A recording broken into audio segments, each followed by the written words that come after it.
Head, neck, and back injuries rarely happen in deep water, but you still need to be prepared for the possibility. Once again, your rescue tube plays an important supporting role as you work with other lifeguards to secure a victim on a backboard and remove the victim from deep water. Let's watch how it's done. If you're rescuing a face-up victim using the head and chin support, maintain inline stabilization and, if possible, move to the side of the pool.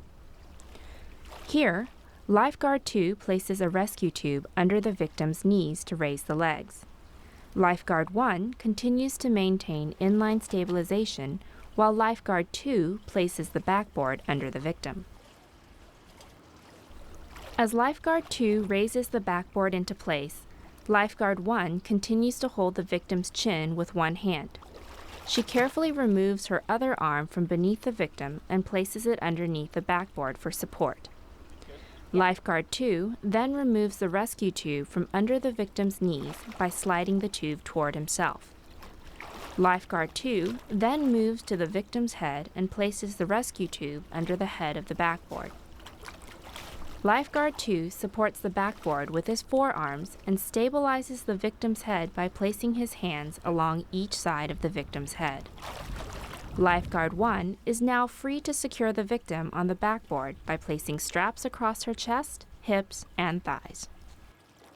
After all straps have been properly secured and checked, Lifeguard 1 secures the victim's head to the board using a head immobilizer and a strap across the victim's forehead.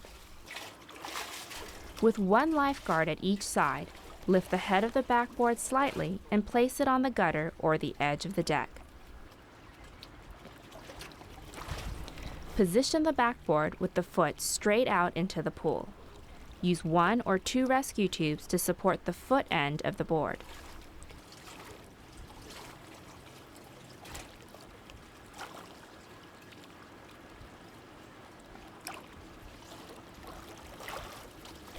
One lifeguard gets out of the pool while the other maintains control of the backboard. The lifeguard on deck holds the head of the backboard while the other lifeguard gets out. Together, both lifeguards step backward and pull the backboard, sliding it smoothly up over the edge and lowering it gently to the deck. Provide emergency care as needed until EMS personnel arrive and take over. If you're rescuing a victim using the head splint technique in deep water, maintain inline stabilization until another lifeguard begins to put the backboard in place. As the backboard is raised into place, Lifeguard 1 continues to apply pressure as she moves her elbow from under the victim toward the top of the backboard. Lifeguard 2 takes over inline stabilization by using the head and chin support. One hand and arm on the chin and chest, the other hand and arm underneath the backboard. When Lifeguard 2 has control of the victim and the board, Lifeguard 1 removes the rescue tube from under the victim's knees by sliding the tube toward herself.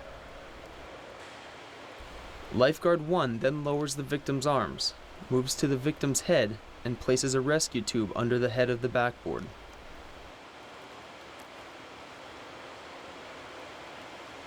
Lifeguard 1 supports the backboard with her forearms and once again takes over inline stabilization by placing her hands along each side of the victim's head.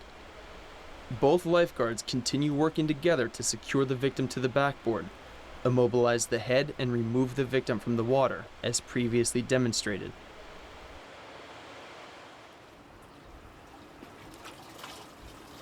If additional lifeguards are available to assist with placing and securing a victim on a backboard, they can help by supporting the rescuer at the head of the backboard, placing and securing the straps along the chest, hips, and thighs, placing the head immobilizer and securing the strap across the forehead, guiding the backboard as it is being removed from the water, removing the backboard from the water.